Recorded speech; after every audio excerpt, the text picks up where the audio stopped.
بسم الله الرحمن الرحيم الحمد لله رب العالمين والصلاة والسلام على أشرف الأنبياء والمرسلين وعلى آله وصحبه أجمعين سبحانك لا علم لنا إلا ما علمتنا إنك أنت العليم الحكيم ولا حول ولا قوة إلا بالله العلي العظيم الحمد لله الذي هدانا لهذا وما كنا لنهتدي لولا أن هدانا الله رب اشرح لنا صدرنا ويسر لنا أمرنا واحلل عقدة من لساننا يفقهوا قولنا قال المصنف رحمه الله تعالى ونفعنا بعلومه في الدارين آمين ถึงไหน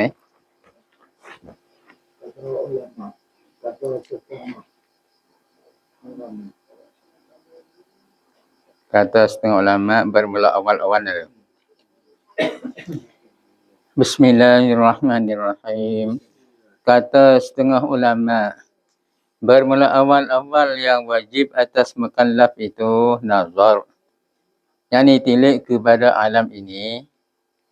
hingga dikenal akan Tuhan yang menjadikan dia. Nah ni. ได้กล่าวด้วยส่วนหนึ่งจากอุลามะ กล่าวว่าเป็นbermula awal-awal yang wajib atas mukallaf itu ว่าแรกๆสิ่งที่วาญิบบนคนมุคัลลัฟนะเริ่มสมัยโดยแม่นคนมุคัลลัฟคนมันคือ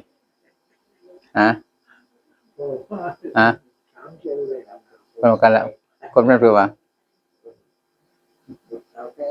คนเก่าแก่นะก็เรียกมุอัลลัฟนะก็เรียกมุอัลลัฟมุคัลลัฟนี่นะคนที่ครบอายุแล้วก็มีสติปัญญามันอยู่ใกล้ๆกันนะโนมุอัลลัฟก็เรียกอันนี้ก็เรียกมุคัลลัฟนะไม่ใช่คนมุคัลลัฟบางคนที่นั่งน้ำลายย่อยจักคอไม่ใช่แบบนั้นคือแรกเริ่มที่วาญิบบนคนมุคัลลัฟนั้นนาซอรคือนาซอรอะไรmakna nazar yani tilik kepada alam ini คือติลิเช็คมองปิโคร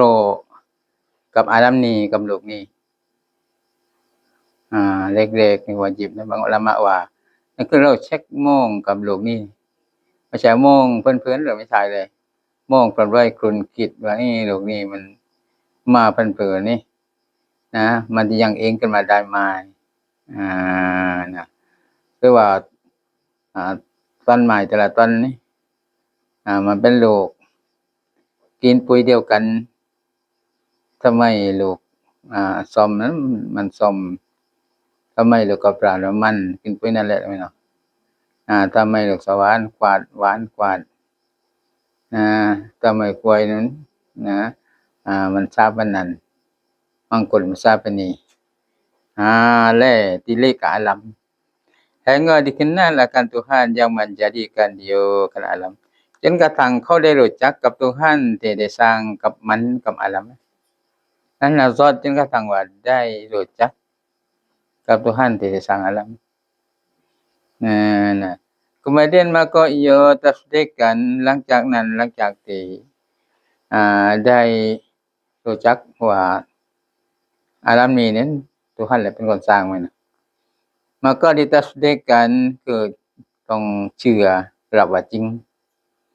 dan dihimpunkan antara dua kaul ini และเขาได้รวมระหว่าง2คำพูดนี้คำพูดนึงว่าอะไรล่ะแรกเริ่มที่วาญิบบนคนมุคัลลัฟนะคือรู้จักอัลเลาะห์ให้เนาะบางอุลามะว่าวาญิบแรกๆวาญิบบนคนมุคัลลัฟคือละซอรให้เราติลิกับอาลัมนี้เลยมันว่าเขาก็ได้ร่วมในระหว่าง2คำพูดนี้คำพูดนึงว่าแรกๆที่วาญิบบนคนมุคัลลัฟคือรู้จักอัลเลาะห์นะอุลามะนึงว่าแรกๆที่วาญิบบนคนมุคัลลัฟคือติลิต้องพินิจพิจารณาวิเคราะห์กับอาลัมนี้นะเลยร่วมในระหว่าง2คำพูดนี้dengan kata kita ด้วยการที่เราพูดว่าawal yang wajib daripada yang dimaksud itu makrifat แรกเริ่มสิ่งวาญิบจากเป้าหมายนี่ก็คือรู้จักกับTuhan รู้จักกับTuhanในแรกเริ่มยังถึงเป้าหมาย Dan awal yang wajib daripada wasilah itu adalah sing tu wajib จากบันไดหนทางที่จะเราไปรู้จักTuhanนั้นnazat คือ nazat นะสองคำพูดนั้นมันไม่ได้ตะหวานกันนะไม่ได้ตรงกันข้ามกันเพราะอะไรล่ะเพราะว่าการที่เรานะที่รู้จักTuhanนั้นมันมาnazat ก่อนแต่เป้าหมายในที่วาญิบนั้นเป้าหมายนั่นคือมักซูดเป้าหมายคือต้องการรู้จักTuhanแต่การที่จะรู้จักTuhanบันไดของมันหนทางที่รู้จักคือnazat เลยวาญิบถ้าคิดถึงเป้าหมายไม่ถึงมาริฟัตไม่ถึงรู้จักTuhanสิ่งที่แรกวาญิบหมายถึงหนทางที่เราจะรู้จักTuhanนั้นต้องnazat ต้องfikir tilik นะเราไปกลางทองโรแมนนะเราพบกิ้งว่ากองหนึ่ง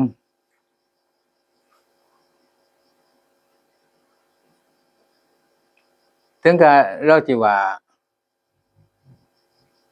ง่วนนั่นยังไม่เราพบกิ้งว่ากองหนึ่งเราจิว่าง่วนยังไม่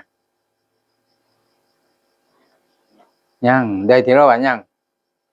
เป็นขี้มันเช่นเดียวกันอัลลอฮ์นี่เนาะอัลลอฮ์ต้องยังได้ที่ว่าเรายังมึงเห็นหรือไม่เห็นแต่ว่าเห็นร่องรอยสิ่งที่อัลเลาะห์ตะอาลาสร้างนี่แหละมันเป็นพยานว่ามันต้องมีผู้สร้างเพราะว่าสิ่งที่เล็กน้อยๆก็ต้องมีผู้สร้างสิ่งที่ใหญ่ๆก็พนันละกันเราจะไปปฏิเสธว่าไม่มีผู้สร้างโดยสาบับเราไม่เห็นผู้สร้างไม่ได้เราไปว่าทำไมผู้สร้างที่ปฏิเสธโดยที่เราไม่เห็นว่าตัวนั้นทำไมได้ที่ว่าทำไมล่ะผมก็ไม่เห็นโอ้ไม่ได้ว่าพนันได้ที่ไม่ได้นั่นแหละเมื่อกี้เราเป็นกี่วันเราปฏิเสธว่าทำไมงัวเลยแต่อะไรมาขี้ขนาดขี้งัวนี่อะไรมาขี้เนาะตัวงัวมาขี้อันนี้เหมือนกันแหละดังนั้นก็โลกนี้เกิดขึ้นเองตามธรรมชาติอะไรมั่งที่เกิดขึ้นเองขนมสักชิ้นก็ต้องมีผู้สร้างอยู่เนาะไม่มีอะไรเกิดขึ้นเองตามธรรมชาติตั้งแต่พัดลมเหมือนนี้ยังผู้สร้างมันที่เกิดขึ้นมาแยกกันยังผู้สร้างมันดอกไม้ยังผู้สร้างดอกสะเปนยังผู้สร้างปากกายังผู้สร้างเช่นเดียวกันในฐานะที่เราไม่เห็นผู้สร้างเราจะเอาผู้สร้างทำไมไม่ได้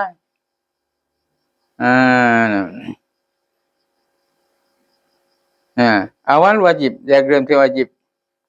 จากอะไรล่ะวาซีละคือบันไดในการที่จะขึ้นไปกันในการรู้จักTuhanคือnazatมาจากnazatก่อนมาจากการfikir tilik kan bikin fikir tilik dalih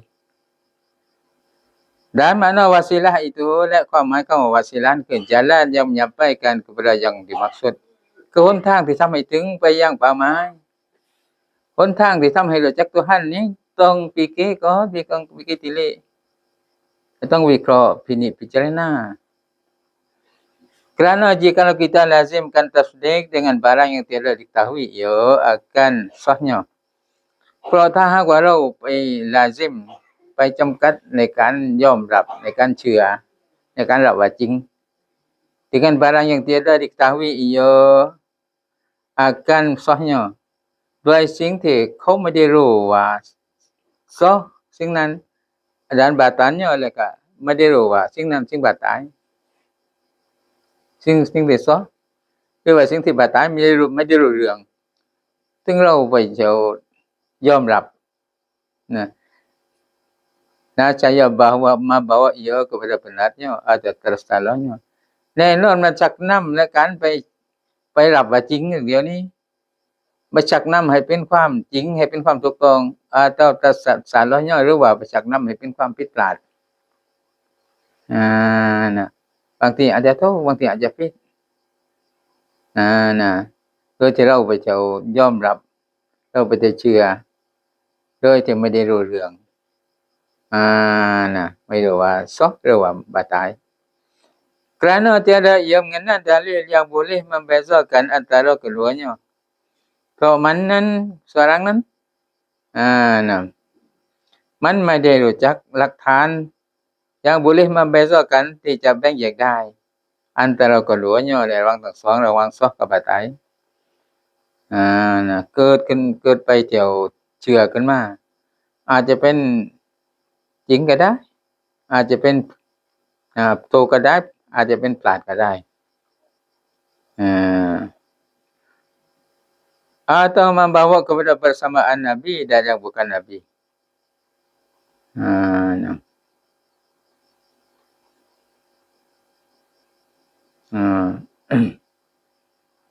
Atau pada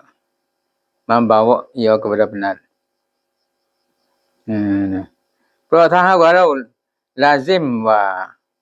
จำกัดว่าเราไปเชื่อไปรับว่าจริงโดยสิ่งที่ไม่ได้รู้และสิ่งที่เราไม่รู้ว่า sah หรือว่า batal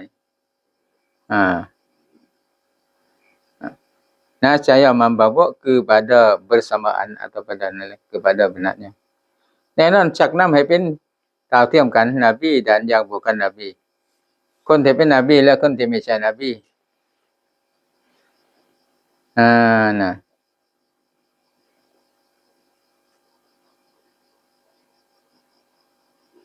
kerana tiada dalil yang boleh membezakan antara keduanya เพราะไม่มีหลักฐานที่จะเอามาแบ่งแยกในระหว่างทั้งสองระหว่างคนที่เป็นนบีหรือว่าคนที่ไม่ใช่นบี dengan sebab tiada nazar ด้วยสาเหตุที่เราไม่pikir tilik yang sahih ที่ถูกต้อง dan jikalau disoal akan kita ถ้าหากว่าเขาได้ถามเราตักดีนะแล้วก็ถามเราbahwa wajib nazar itu dulu daripada beriman แต่จริง wajib nazar ก่อนจาก iman maka apabila kita seru akan seorang เหมือนเมื่อใดเราได้เรียกร้องคนหนึ่งกาเฟรคนกาเฟรคนหนึ่งเราเรียกร้องkepada iman ให้มาเชื่ออัลเลาะห์ maka jawab ia เลยกับคนกาเฟรนั้นตอบว่า beri tangguhkan olehmu akan daku คุณให้เวลากับฉันก่อนberi tangguh olehmu akan daku dulu นะคุณให้เวลากับฉันก่อน hingga aku nazar จนกระทั่งฉันได้พิจารณาแล้วก่อน kerana kamu kata เพราะว่าพระเจ้าได้พูดว่า wajib nazar dulu wajib nazar ก่อน apa kata kita เราจะว่าหรือถ้าหากว่าเราเรียกร้องคนหนึ่งให้มาiman ถึงมันเล่นกับเราว่าให้เวลากับฉันก่อนเลยนะให้ฉันnazar ซะก่อนให้ฉันพิจารณาให้ฉันพิจารณาให้วิเคราะห์เลยก่อนเพราะว่าเจ้านั้นได้พูดว่า wajib nazar ก่อน apa kata kita เราจะว่าพันผือนี่maka jikalau kita lazimkan dia suruh ikrar dengan iman ดังนั้นถ้าว่าเราลาซิมเราจำกัดคนนั้นจ่ายให้มันยอมรับด้วยอิมันจ่ายให้มันngakuให้มันยอมรับ dengan iman ด้วยอิมัน yakni dengan mengucap dua kalimat syahadah ถ้าว่าเราลาซิมเราจ่ายให้มันกล่าว2 kalimat syahadah maka jadi binasa kata kamu แน่นอนจะเสียหายและคำพูดของคุณคนพูดรับหรือ bahwa nazar itu awal wajib daripada beriman ว่า nazar นั้นแรกเริ่ม wajib จากอิมันคือจะอิมันขึ้นมาได้เดียวต้องแรกเริ่มด้วย nazar atau kamu beri tangguh akan dia หรือว่าคุณจะให้เวลากับคนนั้นกับกาเฟรนะ biar ia nazar ปล่อยให้มันติลิก่อนให้มันพิจารณาก่อนจีว่าเพื่อที่นะ maka jadi mukhalafah dengan muqtada syarak เลยมันค้านกับเป้าหมายของชาระ ความต้องการของชะเราะห์มันขัดนั่นแหละคนที่เข้าอิสลามเราให้มันอาซอดอยู่เลยให้มันfikir tidakอยู่เลย Kerana menentu suruh menyegerakan keluar daripada kufur เพราะว่าชะเราะห์นั้นมุ่งใช้ให้รีบด่วนในการออกจากกุฟรซึ่งเราสิให้เวลากับมันให้มันอาซอดซะก่อนให้มันอย่า fikir tilik ก่อนให้มันพิจารณาก่อนเลยชะเราะห์นั้นมันขัดแล้วก็ชะเราะห์นั้นจ่ายให้เราให้มันออกจากกุฟรด่วนๆให้มันngucapด่วนๆ dan masuk ia dalam Islam แล้วก็ชะเราะห์จ่ายมันเข้าอิสลามจ่ายให้มันออกจากกุฟรด่วนๆแล้วก็จ่ายให้มันเข้าในอิสลามด่วนๆ dengan tiada bertangguh โดยที่ไม่ต้องให้เวลาไม่ต้องเจียนแจ้ maka wajib bahwasanya tilik ia akan hal kafir itu maka jawab เลยตอบ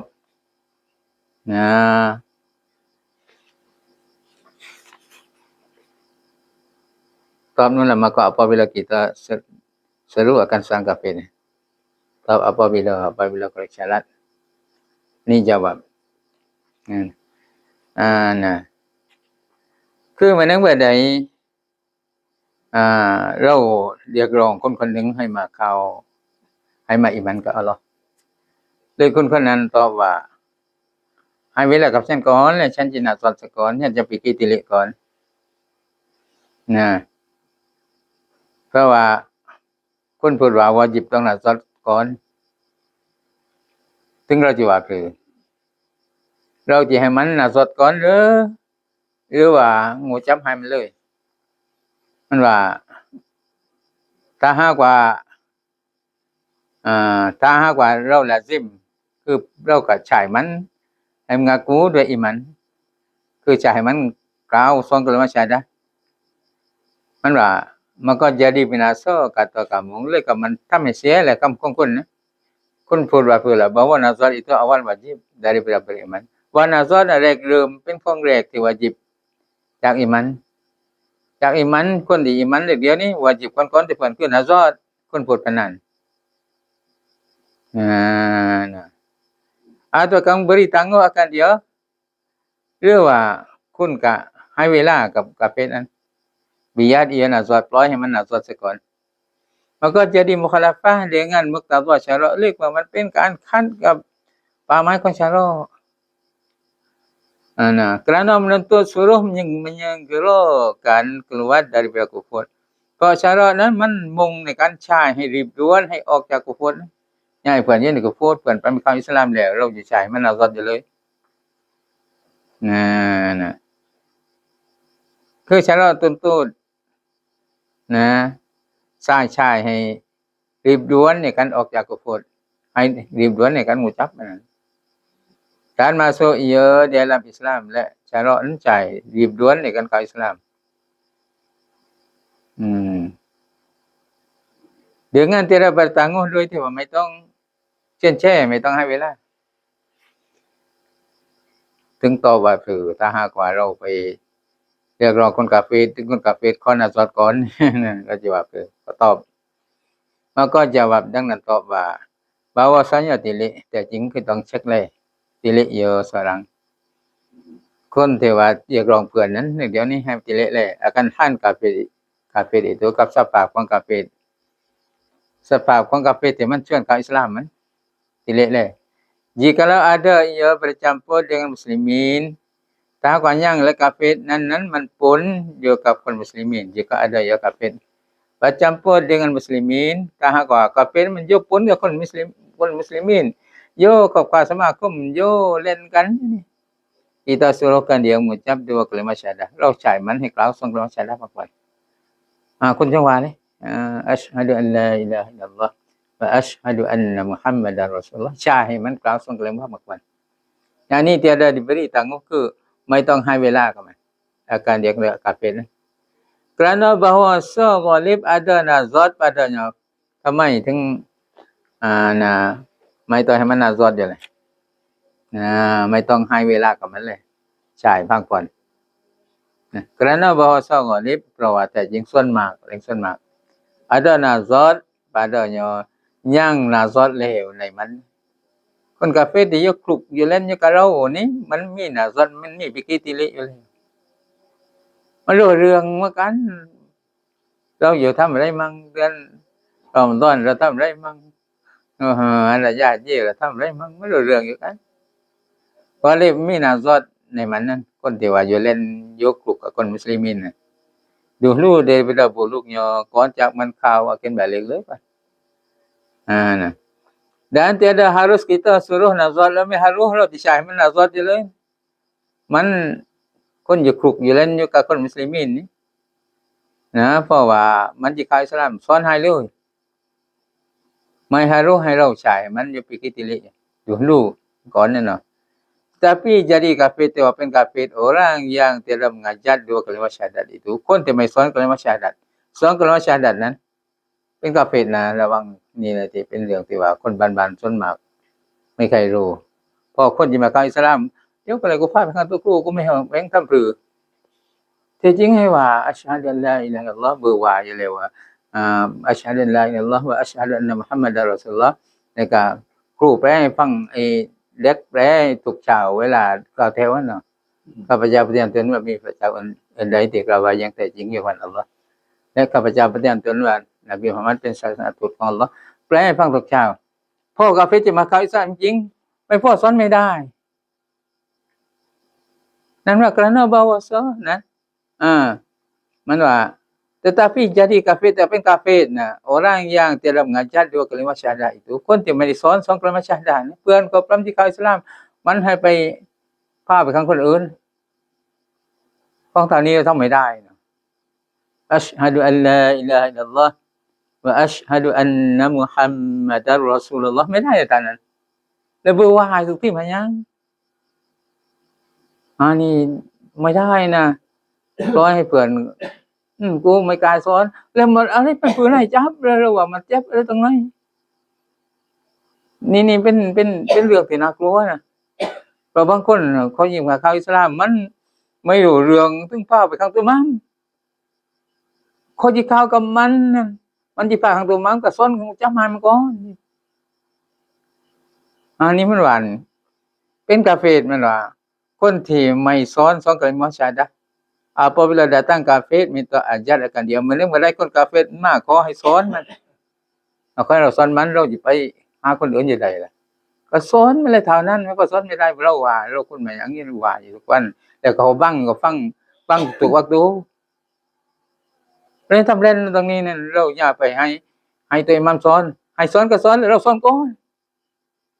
หลังจากนั้นพาไปให้ข้างตัวมันเราก็เรียนไม่ว่าแล้วแต่ว่า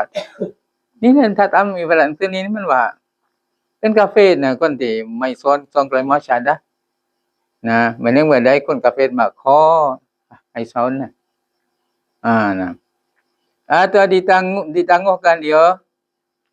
seperti katanya หรือว่าพอเขามาสอนนั้นพอเขากาเฟที่มาเข้าอิสลามกาเฟที่มาให้มันสอนให้มันอยู่ตางงอยู่ไม่สอนบางก่อน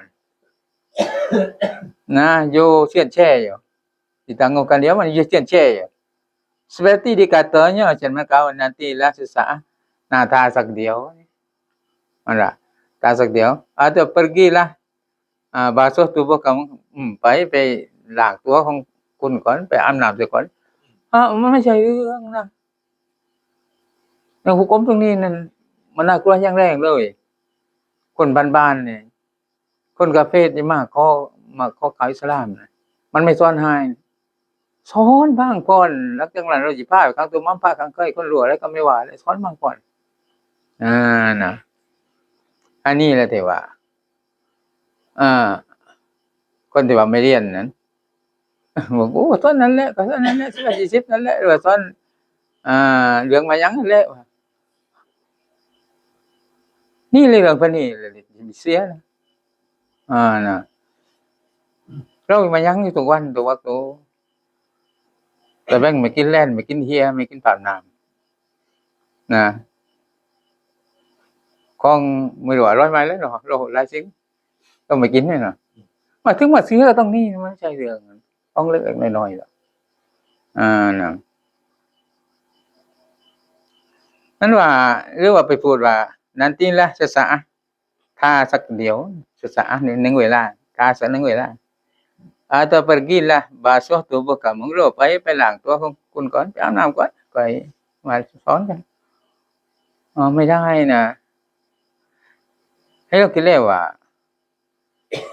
นะเพราะมันกล่าวสอนกันมานั้นหุกมอิสลามบ่ปานหุกมคนอีหมันบางคน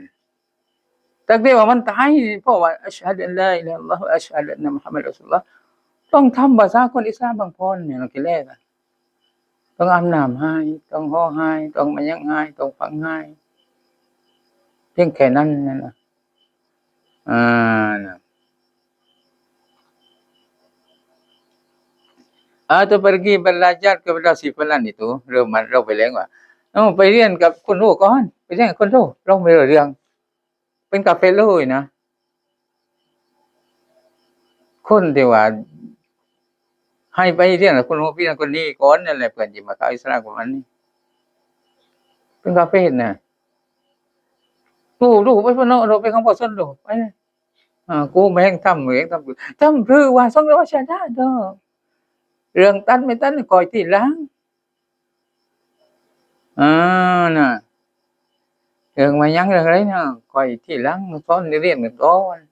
nah maka jika adalah orang kafir itu tiada bercampur ia orang kafir dengan orang Islam ถ้าหากว่ายังและคนกาเฟรที่มันสิเข้าอิสลามนั้นขอให้เราสอนกะลิมะฮายนั้น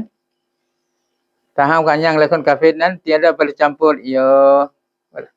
orang kafir มันไม่ได้ปนคนนั้นนะ dengan orang Islam กับคนอิสลามมันไม่เคยรู้อิสลามมันคือเนาะน่ะถึงก็โยมมันสิเข้าอิสลามมันอาจจะไปเที่ยวฟังคลิปฟังโทรศัพท์อะไรมาซะเห็นด้วยมีมาเข้าอิสลามกับเราที่นั่นถ้ามันไม่เคยปนกับคนอิสลาม seperti jauh negerinya daripada muslimin เช่นว่าเมืองของมันห่างไกลจากคนมุสลิมินnah maka demikian juga diajarkan dia dua kalimat itu atas kaum yang mengatakan makrifat itu awal yang wajib mana เลยเช่นนั้นเลยเหมือนกันกันเพิ่นล่ะ diajarkan dia ต้องสอนมัน dua kalimat itu สองกะลิมะนั้นต้องสอนให้ถึงแม้ว่าคนกาเฟรนั้นไม่เคยปนกับคนอิสลามในเมื่อมันที่เข้าอิสลามมันจะให้เราสอนให้ต้องสอนให้ atas kaum yang mengatakan makrifat itu awal yang wajib บนคำพูดของอุลามะที่กล่าวว่ามาริฟัตการรู้จักอัลเลาะห์นั้นอวัลอย่างวาญิบคือแรกเริ่มสิ่งที่วาญิบ maka ia taklid dulu เลยก็ให้มันตักลิดก่อน kemudian ia nazar หลังจากนั้นให้มันnazar เรียกว่ากล่าวสองกะลิมะชะฮาดะห์ก่อนหลังจากนั้นค่อยnazar จะก็ได้ค่อยมาพิจารณาหาความแท้จริงหาความถูกต้องsupaya kuat imannya เพราะว่าให้อีหมันของมันแข็งแรงให้มันnazar kerana bahwasanya Nabi sallallahu alaihi wasallam เพราะว่าแต่จริง Nabi sallallahu alaihi wasallam dipadakannya dengan ikrar dua kalimat syahadah Nabi พอเพียงแหละด้วยการngaku 2 kalimat syahadah ด้วยการอ้าง2 kalimat syahadah กล่าว2 kalimat syahadah Nabi ให้ความพอเพียงเลยถือว่าเป็นคนอีหมันเลยนะ inilah kaum yang pertama ni lah ke kaum pertama pengpanan dan atas kaum yang mengatakan nazar itu awal yang wajib และบนคำพูดของผู้ที่กล่าวว่าnazarนี่แรกเริ่มสิ่งที่วาญิบmaka disebutkan baginya dalil เลยเราก็บอกdalil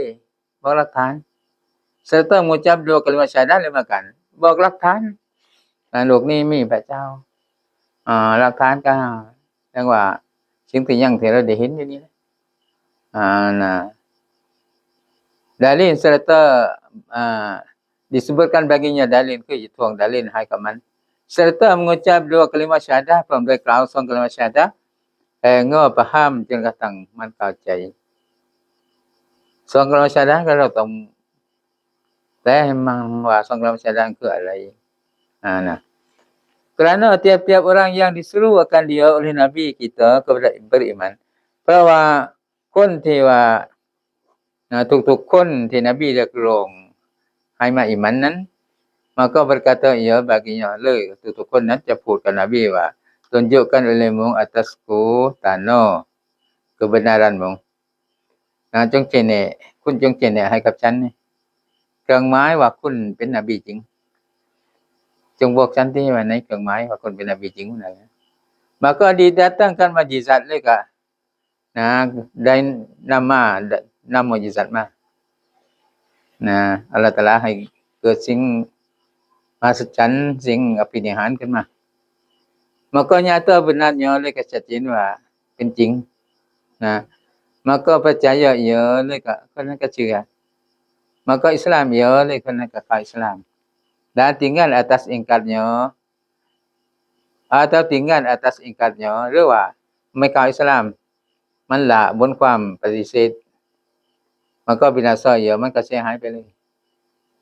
ในเมื่อว่าไม่เข้าอิสลามก็แสดงว่ากาเฟรก็เสียหาย Tambihun maka makna nasihat pada Allah itu memandang dengan mata kepala. Wallahu a'lam.